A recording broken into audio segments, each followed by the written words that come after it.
What's up, ladies and gentlemen? Welcome back. You don't even have your headphones on. You're not even ready. Was that real? Are we No. on? Yes, we are on. Oh my god. Here, you want to restart? God. You want to restart? No, we don't have to restart. It's been 3 weeks. It's been 3 weeks. It's been 1 week since you looked at me. It's been 3 weeks, and yeah, sorry. Wow. It's all my fault. I will guarantee say, it. I will say these 100%. headphones are insane though. This sounds So good. beautiful. Yeah, I forgot how good these fucking headphones are. What the hell? Yeah, I'm over here with my little tiny freebie ones, and I can't hear anything. And I used to have the good headphones. I walked into like can barely hear Erik. Shit. Eric, talk real Wait quick. for it. Wait for it. I How don't. about now? Hold on. Rick is about to click some buttons. Wait for it. Wait for it. Yeah, try now. Are we good now? Are you talking? I'm. What? Oh, point. All right. I feel like no louder at all, but yo, that's definitely louder. Yo, I'll back up if it's too loud. I don't know if y'all can hear me not. I can hear you, which means you can hear me. Yeah. Okay. Cool. Okay, Whatever. Cool. Welcome. There we go. Welcome back, everybody. There you go. Yeah. Yes. All right. Whatever. What's up? So 3 weeks since the last Unfortunately, 3 weeks. Yeah. podcast. Well, dude, October's been fucking beating the shit out of me. Like literally. Well, And we're only 1 week in. no. Oh, this is the second week. Yeah, you're right. I do feel like it's going by like at the speed of light. Though. I do too, because only because I see it's the temp. Okay, yeah, I saw the double digit hit, and I was like, oh, okay. But Yeah, I feel like it's because the first Saturday in October was the 7th. But either way, I mean, I go into October mode September 1st. You know what I mean? Because, then through like second week of November is all like this. Crazy. But really, I feel like that was fucking like last week, like September 1st, so we've been click. No, like, literally, you quick. came over to the house, and I thought it had only been like 2 weeks. It didn't occur to me that we actually skipped 3 weeks. Yeah. Oh, you've done like, what, 20 weird, new, huge things with all your shit, so. Yeah. We did a lot of shit in a very, very, very, very, very short span of time. Yeah. Let's see. You bought a van. Got a puppy. Got a puppy. Second puppy. Yeah. You are not buying. You're leasing the building. Yeah, we're in the process of acquiring a building to lease. And all that happened in the span apparently of 3 weeks. Yeah. I haven't done anything other than just like survive. I'm just like breathing. Well, I didn't even it's crazy to me to think that like it's we were talking about it's been smooth so far, but like I haven't like we did 8 weddings this past weekend, which is a lot for us. On the level of production we're pulling off for these events. I mean, we got Eric at every event doing a photo booth practically. Yeah. Literally Eric too. I was at all of them myself. Eric, yeah. Literally Eric was at one of our events doing the photo booth this weekend. It was funny. But yeah, okay. Yeah, we had a zillion events last whatever week. Every weekend right now is like rip your hair out, busy. But no, and we even brought on like 4 new DJs or 2 to 4 somewhere, whatever. No issues across like to New York, all that shit straight. It's funny. So, I think everyone just like was preparing for this. I had this in a guy. way. I had this guy who. So we needed a fill-in. So we booked whatever, how many up in Rochester or that area. We booked. It was like 3 or 4 weddings for this guy, and he wound up being terrible. Right? We didn't know. We fucked up, but whatever. So. As soon as he did the very first wedding, realized that's not going to work for us, and then so we got rid of him, and we had to fill his gig, right? Fill all those dates. And the end of October was the only one we couldn't. It was like the one up in the air. And Matt like found a dude to do the gig. He never messaged me though, and I like forgot, and so I got the gig filled. Right, I actually am sending someone from Dow Oak from New Jersey because like I guess that's like whatever up there or something. And anyways, the dude messaged me today though that Matt had found, and he was like, hey, I never received any information about the October 28th gig. It's getting close. I want to send them my planner. Can you send me their phone number? Blah, blah, blah. Matt said I need to be input into your system, which respect for him to him for being on top of his shit like that and bugging me about it. However, I didn't even know this dude existed, and I filled the date, and I was like, well, damn, I got that gig filled forever ago. I didn't even know Matt found someone. I'm sorry. We really needed the help, but I never got a message from you. So I just didn't know. And this dude lost his fucking mind on me. Like I canceled all this shit for he said, so I'm not doing it? I canceled things to do this for you. Do not ever ask me to work for you ever again. Totally unprofessional. I was like, dude, I don't even know who you are. Like, it's not like I'm trying to burn a bridge or fuck you over. What the fuck? Who are you? You know what I mean? Anyway, so he like screenshotted it, sent it to Matt, blocked both of us. Now he's fucking pissed. But I was like, whatever. So that was about the only interesting thing DJ wise. Yeah, I couldn't tell you what happened DJ wise. It's like been so out of my radar because I've been in holiday light mode. I've been literally since like September 1st, like you said. You got into your October mode. I got into holiday light mode. Like yeah. I've been so out of touch with what's going on with the DJ business, which thankfully I got good people in places that like even though you're working doubles every weekend right now. Yeah, even though I'm out of touch, but I'm DJing doing two weddings a weekend. I'm out of touch of what the other guys are doing. Like literally this Sunday, I was at a party and like I saw like that Ralph tagged us in like a post, and I was like, oh. He's DJing Way tonight. What up? Like, didn't even realize we were doing events that day. But that's how it literally would be. I have multiple people that are DJing right now that I don't even notice like anymore, which is a cool and fun feeling to have. I will say, so even though there was a time where if you had said that, I would have looked at you and been like, shut your fucking mouth. No, I'd have been like, you sound like an asshole and you sound like you're bragging and shut the fuck up. However, it is a clear sign of successful processes, efficient, systems and processes. Systems and people in places to make things happen. I was going to say like, yes, we're slam busy, but like you said, and I said earlier, well, we're not on here. It's been like kind of smooth. Yeah. So it's a testament to the system. It is.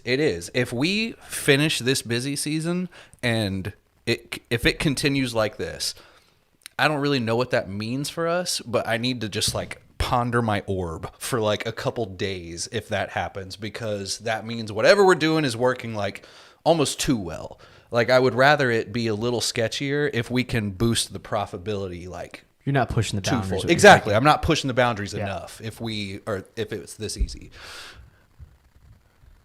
Oh, that's a good question. All right. Yeah. Nick. You had a Groomzilla wedding? Yeah. Well. Oh, yeah. We talked about that. Yeah. I don't think went all through. I don't think I have. Have we done?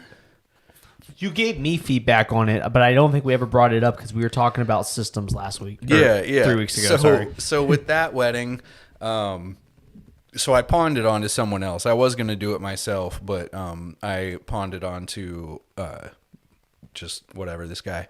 And I warned him what the deal was. And he did their planning meeting and kind of tried to talk him out of most of it.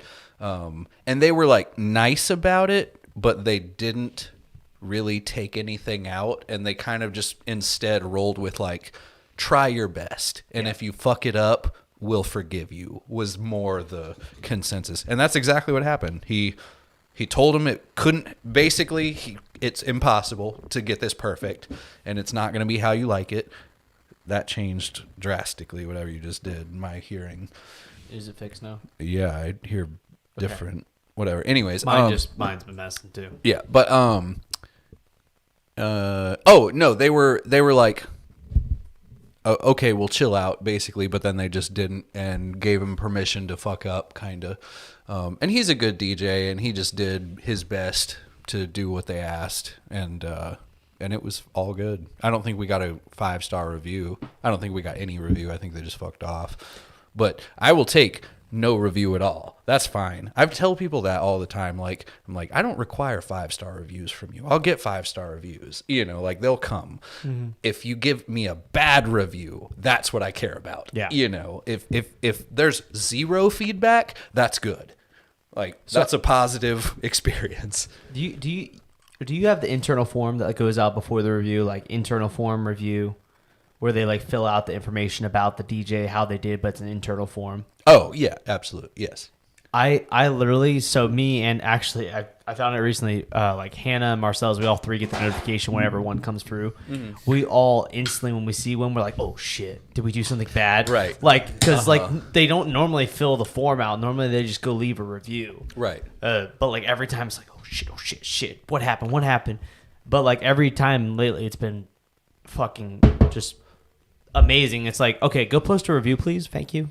Right. We appreciate it. Because I would consider no feedback almost on par with a 5-star review. Like, I would obviously rather have the review, but if you didn't fuck it up bad enough for them to like get mad at us, I'd say that's success. Mm-hmm. You know what I mean? Mm-hmm. Like,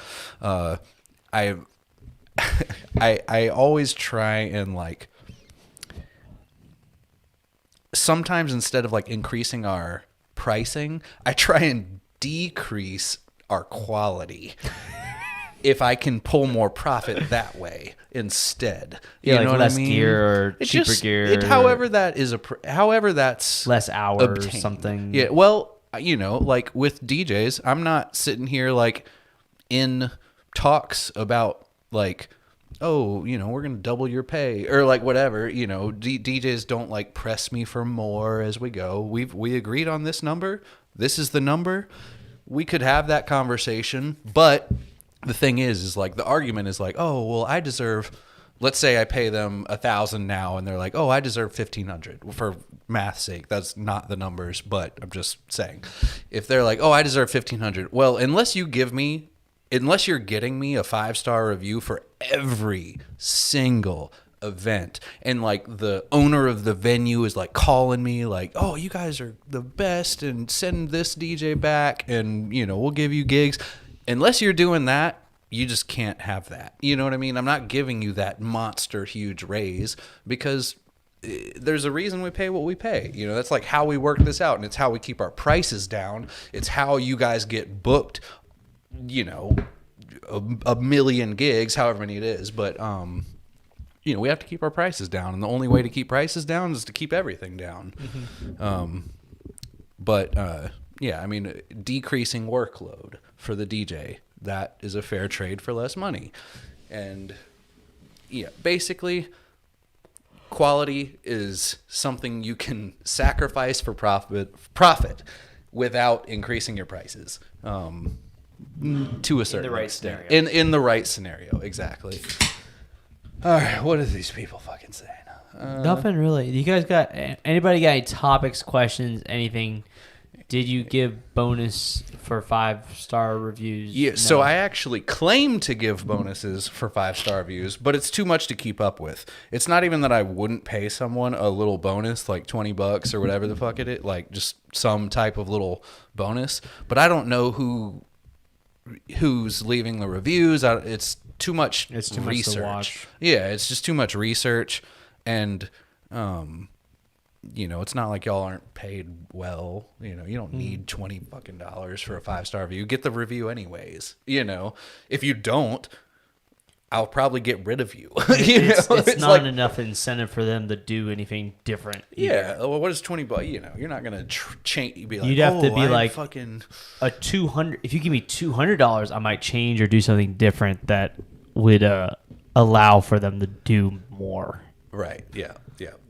Instead of increasing pricing, I decrease quality. It's true though. Erik Massengale, an example, automate your DJ AP. An example of that is, all right, so we could buy the DJ furniture, right? Well, instead, we could just use horrible facades that are good enough, right? And so instead of having to increase our prices to make up for all that DJ furniture we bought, we can just keep our prices the same and use those shitty facades. It's a little less quality for more profit. But it's not like you can decrease the quality to the point of like fucking someone's wedding up. That's not what I'm talking about. No, I wouldn't. It's just as busy as it's been last year and the year before, if not a little bit more busy. I don't think it's not significantly more busy this year than what it was last year at this time. I would say it's arguably about the same. I'd have to pull it up. We're definitely busier this year, but it's not. I don't it's know not like about marginally. That's different. what I was gonna say. It's not like, oh my god. It's like, I feel like we're doing maybe one or two more a week. That's about it. It's not like crazy different. Nick was mentioning like haven't been taking many homecomings, and honestly, we haven't taken since COVID. We haven't really been taking many homecomings because our pricing is so high, and we get booked for weddings, and homecomings happen on Saturdays in October, and Saturdays in October and September are weddings. And if you want to book a homecoming, it's going to be the same price as what it is a wedding, because that's what we can normally make. Yeah, not more. We did 124 last year in October, and this year we're doing 134. So it's the same shit. Yeah, it's marginally more, barely. And honestly, that's just how many more DJs there are. Like for me, I got a whole other DJ, so I'm doing a little bit more. You probably have two or three more DJs. We have more DJs. Well, but it's not. It's getting to the point where we're rotating them, though. Like, yes, every year we get 4 new DJs, but every year we lose 2 or 3 DJs because of this subbing situation. Like, dudes are having not as long of a lifespan. Like Brian Bass, that's a great example. Now, I'm not saying I'm going to quit with Brian, obviously. But he moved to Atlanta. We don't get booked all that much out that way. And, anything we get, sure, we'll give to Brian. But he's not going to get like I looked earlier. I think I'd booked him 30 times since we met. Mm-hmm. It won't be like that, Have you done any comparisons? Google Ads versus Wedding Wire versus The Knot? I got my opinion, but I'm in the process of measuring all that. The data's not there yet, though. So is that part of your mentor group or whatever? You measuring stuff now? Yeah, I've been told to. I actually haven't. But the tools to do that measuring have been in effect since day one. So I really just have to rewind and do the homework. It's not almost all those ad platforms. I would say Google does it better than Wedding Wire than not, but Google, Facebook, and Instagram, like they'll give you more analytics than you know what to do with on what your ads are doing. But Wedding Wire and The Knot, they don't really tell you. Chris, Google Ad, Chris, he fixed my Google Analytics for me.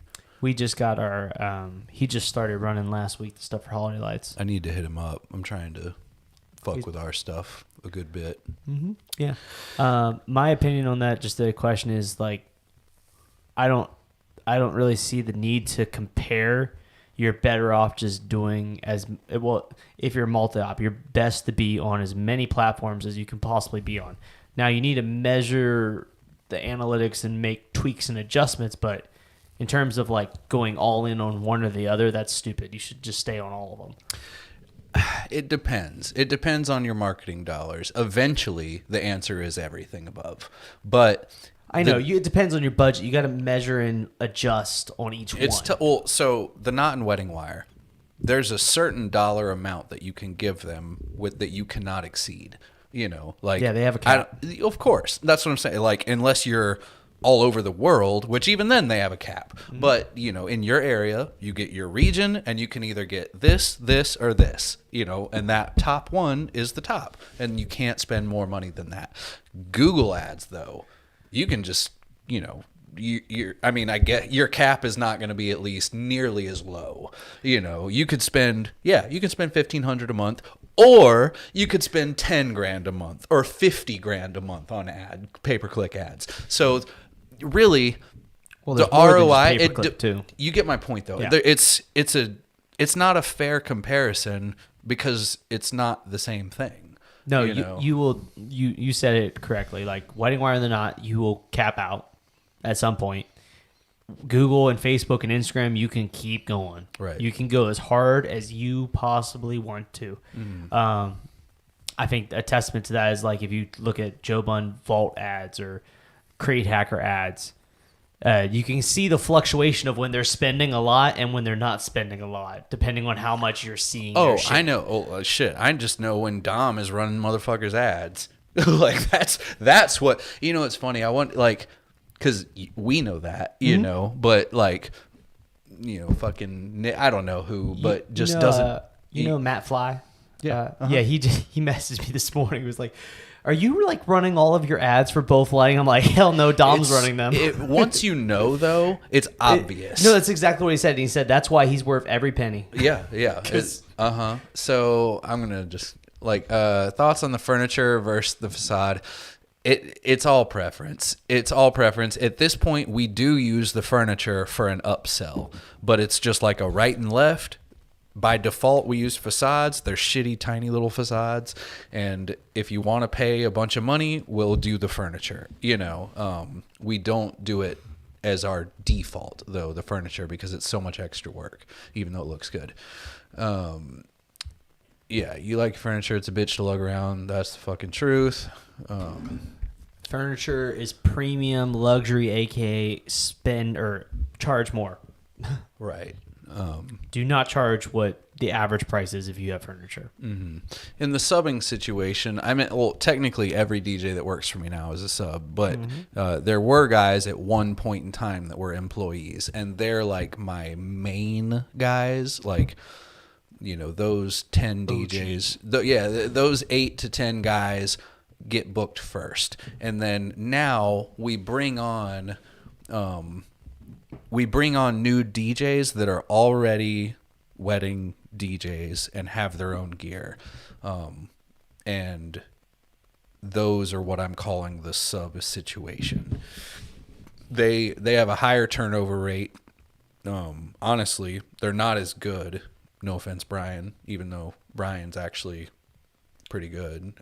You run a higher risk on quality. You do. Even someone like Brian, who is a good example, because Brian, he's good at DJing. He has very well, I actually don't know if he's like good at DJing, but he's good enough to not get complaints about DJing. He has DJ furniture and tube lighting and all the fancy shit, right? And that's it. Yeah. What was that? Where are you going with that? I don't know.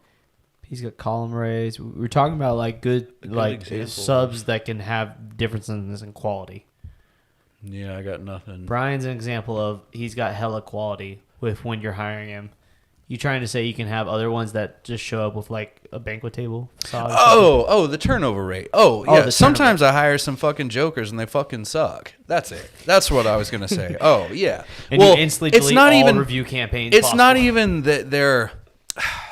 It sucks because like it doesn't come to light until like a couple months later, but I'll like hear through the grapevine that like this DJ's an asshole to vendors or something, and it's like whoa, what the fuck, you know? And I realize we need to scrap this dude because he's causing problems that aren't even visible, you know. So Brian is the type of sub that we keep booking, unlike the other people that I'm currently talking about that we fire. Well, we don't fire, but we just, homeboys here, messages retracted. Dustin is asking the age-old question, 1099 or W-2? The answer is yes to both. The answer is yes. The answer is yes, and the answer is it depends. Yeah. Like most answers in the DJ world. Yeah. The answer is you need to ask a CPA or a lawyer or both. But, you know, with 1099s don't cost as much. But you sacrifice control. Depending on how you look at that. Honestly, I think the best answer is like what Janai's told us about how he has both. Is everybody's situation is different, and the best answer is have a conversation with the person you're trying to hire to see what's going to be more beneficial for that person. so that they stay with you longer. That is true. Well, Janai is not someone to ignore. I like to act like I do big shit, but I will just remind everyone we are like 10% of Janai. Like, maybe not. That's probably exaggerated, but a third. I comfortably will say he triples our shit, my shit. He triples my shit. I don't know about You're Rick. definitely like a percent of like LaForce if you consider those guys. I think Janai is probably clear in that. They're close. Both of those dudes. Both of those guys are pulling. It's tough to. Yeah, they're the biggest. Janai has a smaller staff and making damn near about the same amount. That's the more impressive thing is like the amount of DJs they have versus the amount of DJs that LaForce has. But still, both companies, bar none, are absolutely astronomically insane when it comes to they're rock solid. The fact that a DJ company can make that much money is absolutely I'm definitely jealous. Inspiring. I'm definitely jealous just because that's like my nature because I want more no matter what. However, I'm happy, things are going all right, so fuck it. All right, back to the reading. Force does concert AV production, which is where they are different. Nick, yes, but that's not their bread and butter, believe it or not. They're pushing into pro, but the pro is not where they make their money. We need to not yet. The pro side is about half as big as what the DJ side is right now, which is insane. Yeah, I don't know shit. I mean, I know their stuff, but whatever. We never got Glenn on here. Glenn's a hard man to get a hold of. He's such a bro, though. It's he weird. Is. He is. I think it's just like he's the behind the scenes person that's just like constantly in the grind that you like. He's not like on social or whatever, so he's like so busy. Mm-hmm. And that's kind of what Nate was telling me. He's like I was dying laughing. So they just they went out to Salt Lake City for a big production they did, and Nate posted all the badges. And on Glenn's badge, it said Lead Ginger. I like double checked it, and then I like replied to Nate. I'm like, Lead Ginger, question mark. It's true. Oh, man, that made me laugh so hard. The guy that retracts all your messages, you forgot a few. I can see him still. What are you doing? Something about he doesn't have socials because he's scared of posting. Hey, Rick, I don't have Instagram, but I record vids and photos. Is it bad if I don't have social just because of posting or scammers? I don't do weddings. I do high school and charge $600. I will say, no. Social media, even though, yes, social media is very beneficial. However, it is just false that you require social media to be successful. I actually just posted this the other day. You do not need social media. I don't use social media for Dow Oak Events, my DJ company, virtually at all. I was going to say, if anybody's proof of that, it's you, because literally it's just random posting with no rhyme or reason. Yeah, I post pictures so that people know that we're alive and we're not a scammer. However, other than that, that is all the posting I do is just pictures. And it's, no caption at all. Mm-hmm. Now, so that's what he does, and that's exactly what I'm doing for like holiday lighting, both of them. We literally just post the post. Ads is different. Post the post. The Fusion side, though, you probably knows, we go ham on our social media on Fusion. Well, it's a style. It's a style, and it's just that's the clientele we're going for. It is different. That's the client, and we're really trying to schmooze vendors. We're trying to be known as we are the baddest shit in the area in terms of if you want high-end level production, you got a high-end wedding, you book us. Yeah. So our social media has to speak to that. Yeah. I mean, I'm not disagreeing with people who use social media to their benefit. I'm just saying that it is not true to say you have to use it. You just don't. You know, it's interesting. So this is just funny. Oh, we do quarterly goals, like 90-day planning, and last quarter, third quarter, like Hannah's goal was to get our percentage of female audience versus male audience on Fusion Sound and Lighting up. Mm-hmm. And what ended up happening is, our following went up significantly over the whole quarter because we just went ham and everything. But because of the nature of my back end with the DJ community and also both lighting tying into kind of like people trying to follow what all we're doing, our numbers went up significantly, but the percentage barely changed because it's a percentage. We gained more women through the wedding area, and we gained more men through our DJ side of like being more prominent in the DJ industry, which was just hilarious. So like we had to rethink that whole thing of trying to grow a female percentage versus just trying to grow in general. I don't know shit about shit like that. I mean, I know what you're talking about, but as for like our numbers when it comes to shit like that, I have no fucking clue. Yeah, we actually like go into the analytics on our socials, which is crazy. Yeah. You know, the scorecard, I can't remember, you call it KPI maybe. KPI, you got KPIs, KPAs, there's all kinds of stuff you can do. Whatever. So like basically like a lead scorecard, what we're learning about in the mentor thing.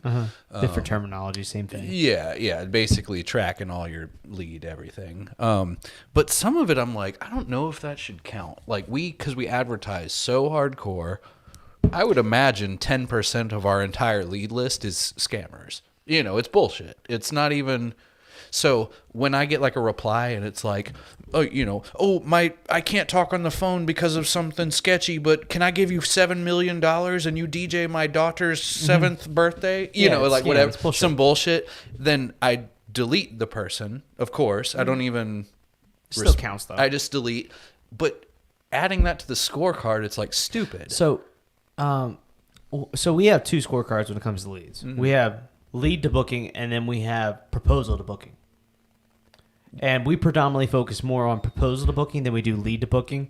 Lead to booking is more like where we were talking about earlier, where we compare sources. Like where we compare Wedding Wire and The Knot versus Google versus Facebook versus Instagram versus even like vendor referrals. But like the percentages are completely different. The Wedding Wire and The Knot's like 6-8% lead to booking versus vendor referrals like it's astronomical. Like fucking 50-40% booking lead to booking. Get out of here, Hannah. So it's funny, we were actually talking, so you were just mentioning about like scorecards and stuff. So one of the things we were doing this morning was actually, you know how like you can trace back in what you track metric wise to, if you know you're doing X, you're going to end up with the Y result because you know what your percentage on booking is, etc. What'd you just reply? Photo booth time.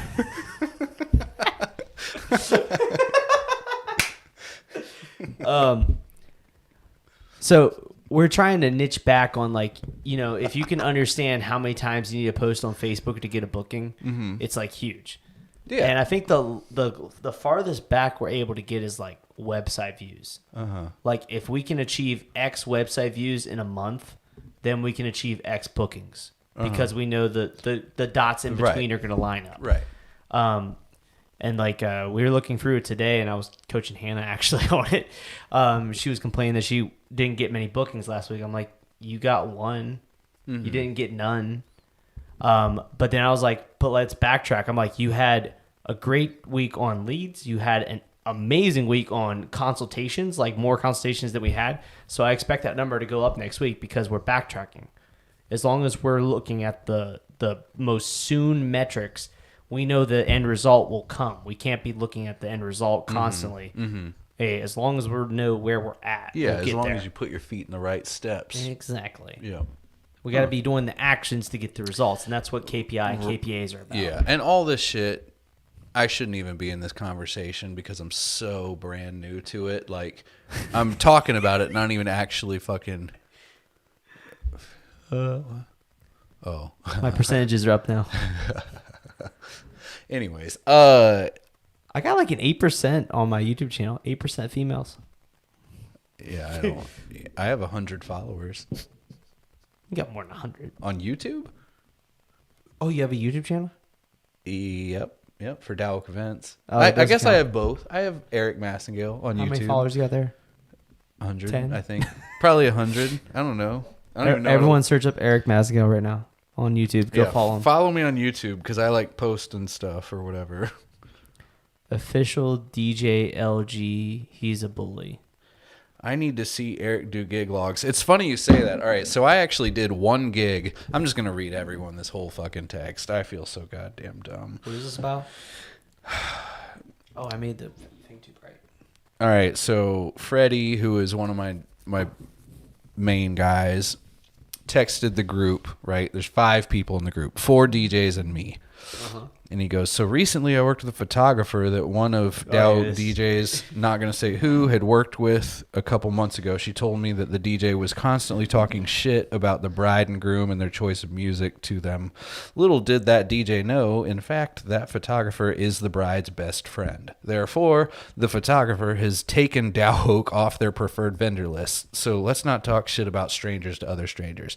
And so me and the other DJs are all taking bets to who the fuck it was. Turns out it was me at the only gig I did. And I was like, what the fuck? It was this Grateful Dead Fish gig, and they like wanted a NoFX song too. And I was even like, damn, I love NoFX. I hate that you fucking hate, or that you want like all this other weird shit. Like, I don't know. And so I was hating, but I don't remember talking like that bad. So I just remembered it. I did one almost on that level this weekend.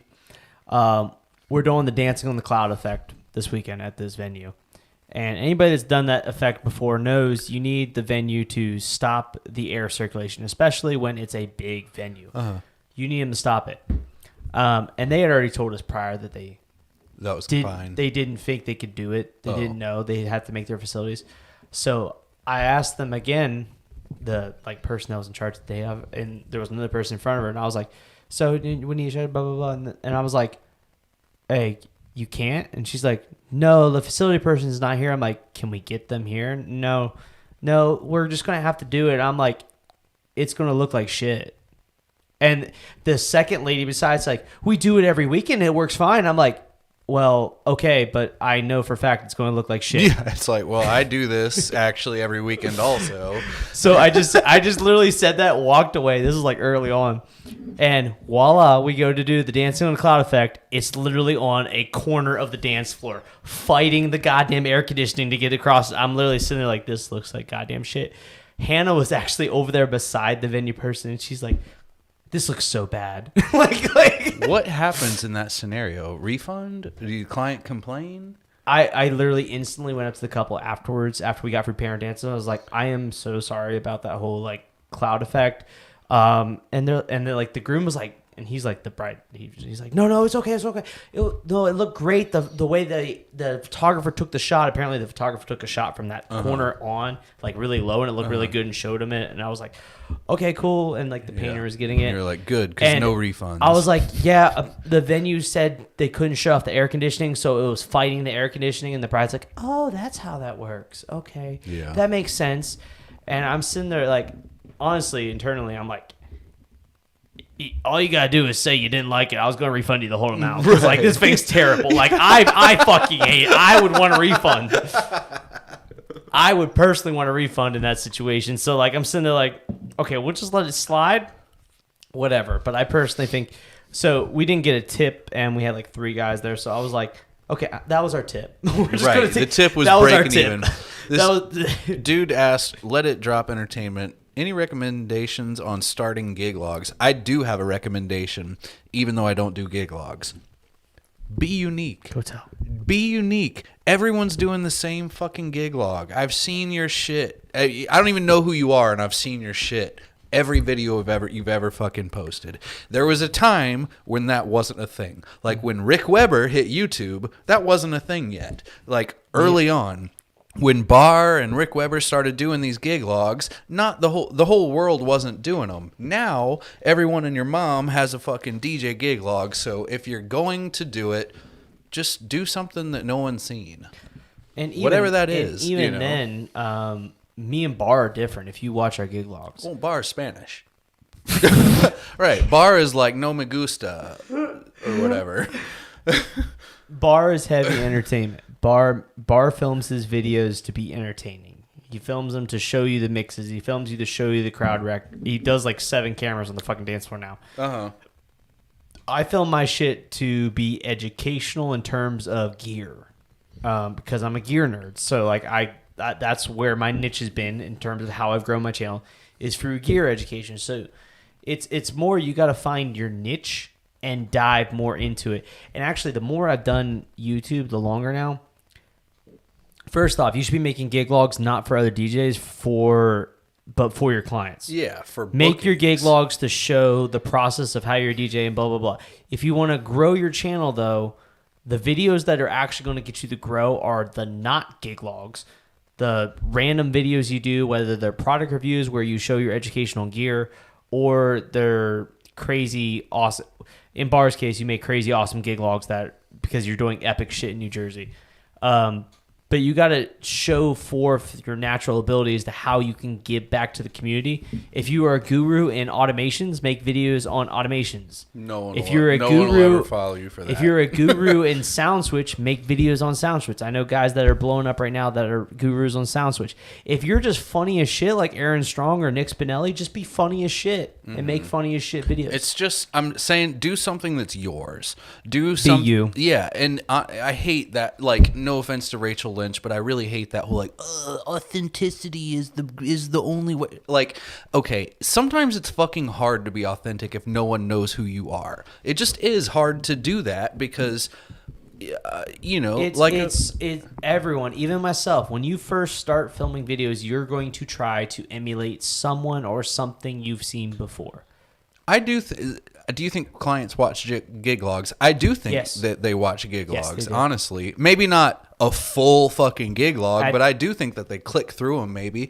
That's why I wish we had some. At this point in my career, because my price point is so higher than my other guys, the only people that are actually booking me personally are the ones that actually watch my gig logs. Because that's why. They like watch the gig logs and they're like, I have to have this guy. Because I feel like I know him now. Because I connect with them. I think it's dumb. As you know, watching a gig log means nothing. But you're not wrong. It's just video content, and it's like the real deal. It's almost like they shadowed your wedding. No, literally, that's all a gig log is me like bringing you along to be part of the wedding. There's a lot of messages Does Joe Bun do that? Swap it out for royalty free. I could see that. He's like he's like raging with his CO2 gun or whatever the fuck he has, and then it's just like some little piano, like some YouTube free. Well, Joe stopped filming videos Sounds like altogether. a ringtone. He told me that like 2 months ago. He's like, I'm just doing short form content from here on out. These long form videos are just too tiring to make. And I'm like, okay. Well, you're like, oh, I didn't realize you made videos. I wanted like, oh, you make videos? I wanted to reply some shade like, yeah, that's okay. That's okay. Jason Jani would just keep growing his channel then, because Jani over here, that dude's fucking pumping out more content than I know what to do with.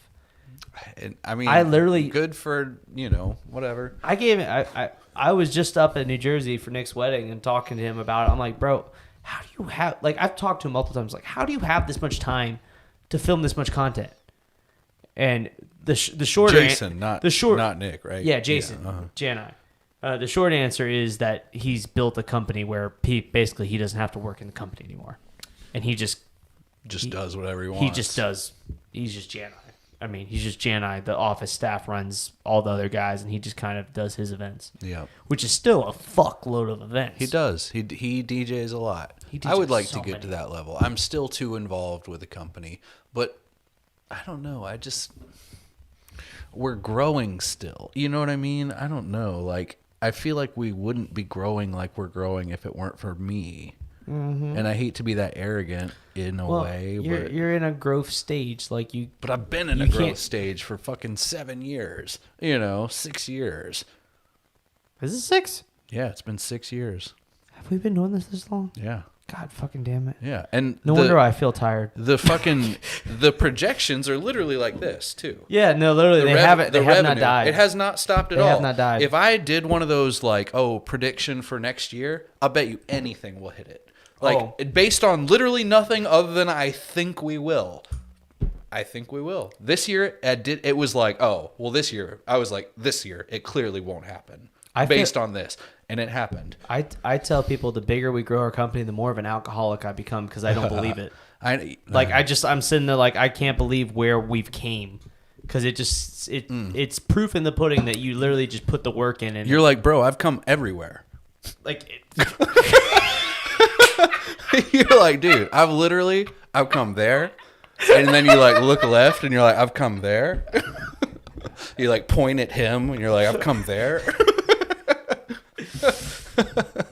Oh my god. Anyways, but no, you magnitude like Jana is young too. If we're gonna put him up next to these other super successful dudes like Walter and Bun and shit, he's way younger. No offense to those guys. I would say it just comes down to he was a lot more cultured in terms of like. Someone had to be the best. I'm not saying he's the best even, but you get what I'm saying. It's just how it is. Someone's better and someone's more successful always. My point there is like Jani is proof that kind of like what you and me have done is we've sourced our knowledge from many other people. I feel like Mike Walter and Joe Bunn just kind of like did whatever they thought was right and just kind of built their own company through their own thought process and then eventually found these people. Versus like I heavily researched everybody in the fucking industry to understand what's working, what's not working, and applied it back to my business. I did know what the goal was before I started.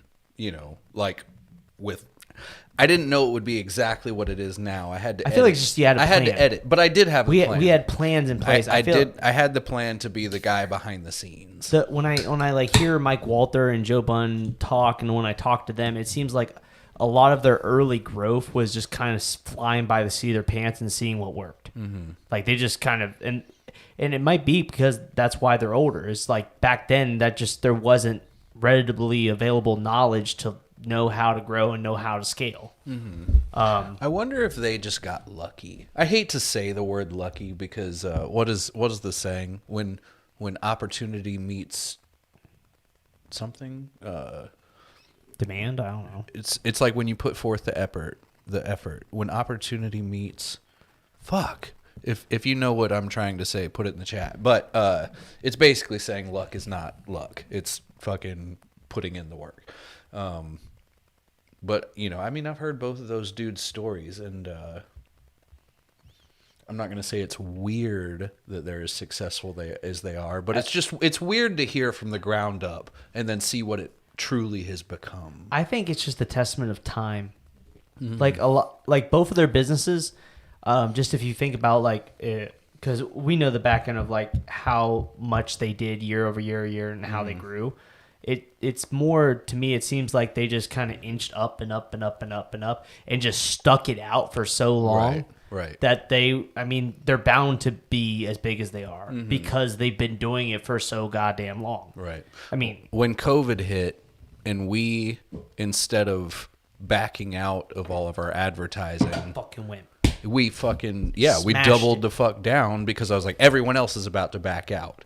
I was like, and they want to play it smart. Yeah, and I'm whatever. And we doubled down. That's when we went to spotlight across the board on everything we could.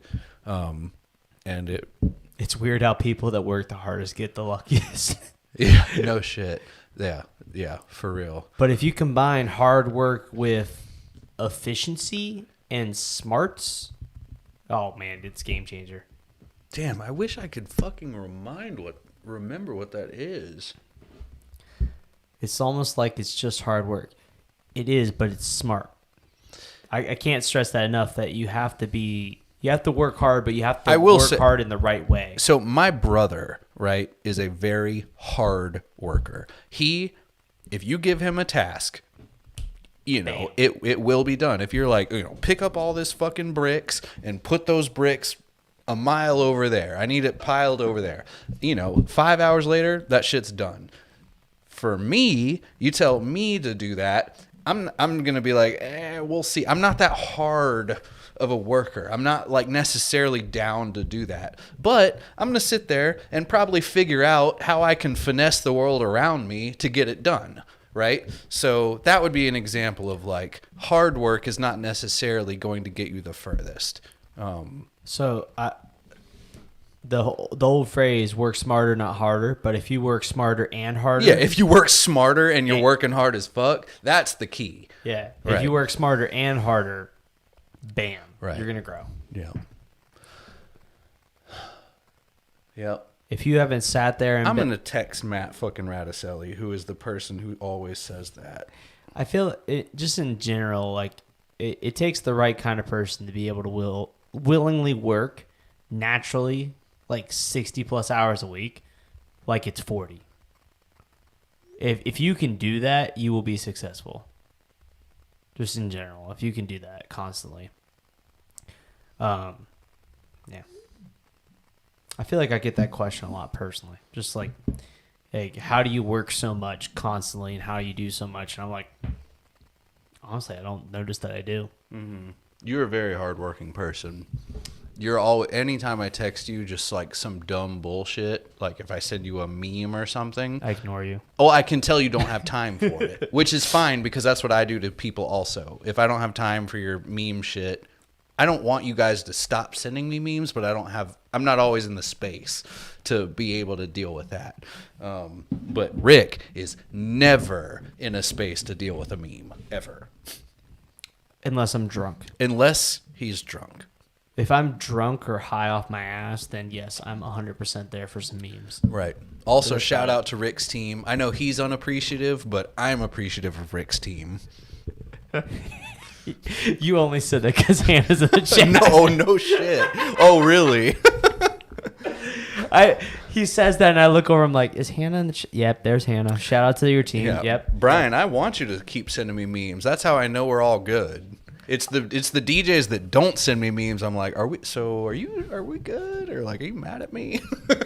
I'm over here low key like, Hannah, don't you have a wedding consultation?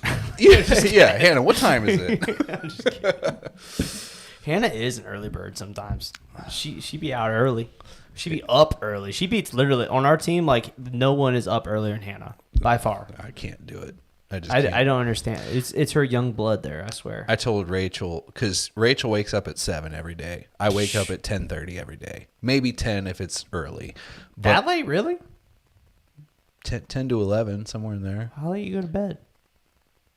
11 or 12. All right, so Eric is a 60-year-old man right now. I just like to sleep, whatever. Maybe 12 is probably the latest I'll stay up. But anyways, but I told Rachel, I was like, I honestly, like, if I had to wake up for this job, I wouldn't do it probably. I just don't care enough I'd rather be poor than wake up early. Fuck that. I'm just sitting here contemplating how much sleep I get right now. How much sleep do you get? I go to bed about 1, 2 o'clock in the morning, wake up about 8 a.m. every day. Nope, not me. Fuck that. I might stay up till 1 or 2, but I'm definitely sleep until 10:30. I wish I still had it. There was this Kickstarter when I was in college. It sat on your nightside table. It like checked the temperature, humidity, all kinds of bullshit in the air for sleep, but it had a sensor on your pillow. And it like tracked your sleep indefinitely, and then it strategically you like gave it a range of like half an hour when to wake you up, and then it would try and wake you up not in REM, like right, naturally wake you up at the right time, and it works so fucking well. I have an app for whatever we're talking about. I have an app too, but I have to like leave my phone on my pillow, like right, and I don't want to do that. But this thing also like tracked all of my sleep so strategically. And I guess now I could probably get the Whoop band or whatever and maybe do the same shit. Pavlov or whatever. There's a bunch of options. I want to get the Oura ring. The Oura, you've seen it's like a ring that just tracks all your metrics and everything. Anyways, sidetracking. When I was in college, I shit you not, that thing told me that literally year over year, my average sleep on a day-to-day basis was in between 4 and 5 hours. Fuck, that's insane. Not me. This was my freshman, sophomore, junior year of college. My senior year, it got discontinued. It was on average 4 to 5 hours of sleep. And I believe it. I believe I still probably do 6 hours of sleep on average. I've never. I think it's crazy. Ever since I got out of high school, I don't understand how I do it. Sleeping to 10 to 12 hours a night. I mean, like straight up. I can't remember any time I haven't, unless I like whatever reason that weekend I couldn't because I had a wedding or something, you know. Yeah.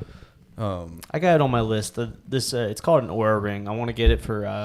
I want a Pavlov, and it can. What's a Pavlov? It's like it can shock you, and it all it does is shock you, and it gets you out of bad habits of some sort, and it's you can use it as an alarm, and it'll shock you when you wake up. It's not like a painful shock. I'm gonna make a note. Pavlo. It's either Pavlov or Pavlok. I can't remember. Is it a wristband or yes. Wristband? Yep. I'll look this up. Super popular brand. You'll find it immediately. I've been looking at. I'm just looking at health trackers and stuff. One thing that has changed. I'm down 20 pounds from intermediate fasting. Really? Yeah. Internet fasting turning out for you, huh? Yeah. Been doing it a month and a half. I finally broke 200 pounds. And my shirts that I love so much, my like pink one that I used to wear back in all the gig logs and everything, finally fits again. Don't you love that? Yeah. I hate being a fat fucking loser. God, I hate it so bad. Maybe you should try fasting, bro. Man, I like do things for health. I do things for my health. It's fit. Jan kicked me off it to get on it, but I tell you, after talking to that dude in Jersey, I think he's going a little too hard on that shit. Jani? Yeah. That's how that shit is. It is literally like a weight loss drug. Not eating, starving yourself. So I've been doing it for a month and a half. I'm down roughly 20 pounds. He's been doing it for 2 months, and he told me he's down 57 pounds. I'm like, that's a little aggressive. He's got that personality, you know? But he is also in a position where looks actually attribute to money. Yeah, well, based on his clientele, which is crazy. He's not going to be saying that when he has a stroke, that shit can be dangerous. And I'm not saying he's going to, because I'm a fat fucking loser and he's not. I mean, so I'm tenfold impressed. More unhealthy. Like, don't get me wrong, but I do know that shit can cause a stroke, and that will fuck you up. I'm just more I've always been wary about like how fast you lose weight determines how fast you'll gain it back. That's very accurate. And that's the only part I've been worried about. Like when he told me that, I was like, that's a little too aggressive in terms of how fast you're losing the weight. If you can keep it off, kudos. I can't. Yeah. That's why liposuction never works. Really? Because you lose it so fast that like you're bound to gain it back. You won't gain it back at the same amount. I wonder how much liposuction costs and how much it works. Because I would totally get it and then just get it again if that was the deal. I bet I could afford liposuction. Someone Google that right now, but I would put a number of probably about $5,000 on it. Yeah, I mean, I would do that. That's if it was like, hey, give me $5,000 and you're not fat anymore, I'd be like, yeah, okay, deal. Yeah, I would fucking I would literally give it to you. Where do I write that check to? I would break my fingers trying to hand it to you so fast. Do you take AMX? I want some points. Yeah, but does this qualify for my 4X points deal? Yeah, it's like surgery is in your top 2 categories. It's like that fucking restaurant. Dude gets a lot of surgery. That restaurant that's been in the memes because they renamed all their food items after like office supplies so that people can expense them. Did you see that? Yeah. It's been all over the internet. Okay. Yeah, that was funny. That was hilarious. Oh my god! But I totally was like, I would do that. Matt didn't text me back, so I don't know what that saying is, but someone. Oh, an NC Hannah, between 2 and 8. 8, even if it is 8, I'm down. If it's $8,000 and it's like you're not fat anymore after a week. Okay. You're gonna have all that. You're gonna have all that skin though left over. Well, that'll cost another $2,000. I don't know if they do something like that. That'll cost another $2,000, and then we'll chop all that off. I'm not so fat it's like gonna fucking be like wizard sleeves hanging off my tits.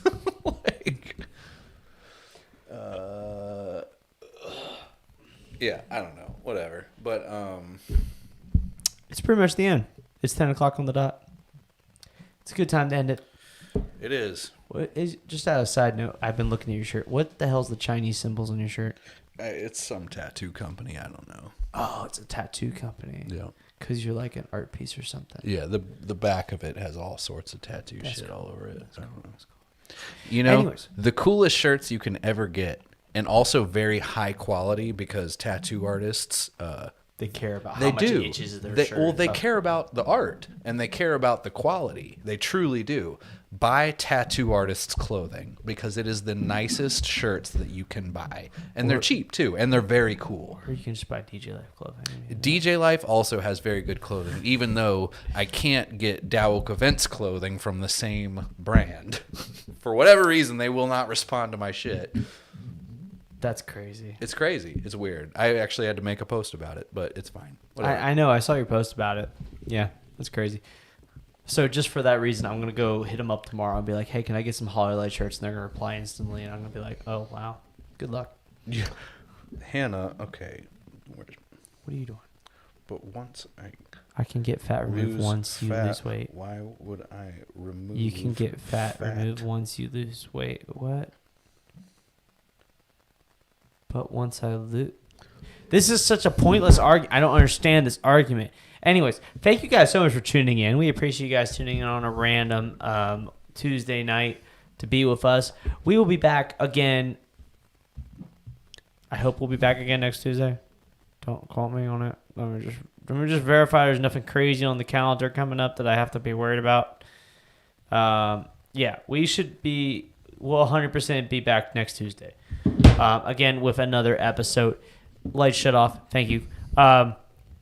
Leave in the comments down below or shoot us a DM to let us know what topic you would like us to talk about next week on our next show, which will be episode number 6. We are over 50 episodes now, by the way. That's crazy. We're on like 52 now, I believe. That's so crazy. We deserve getting hit up.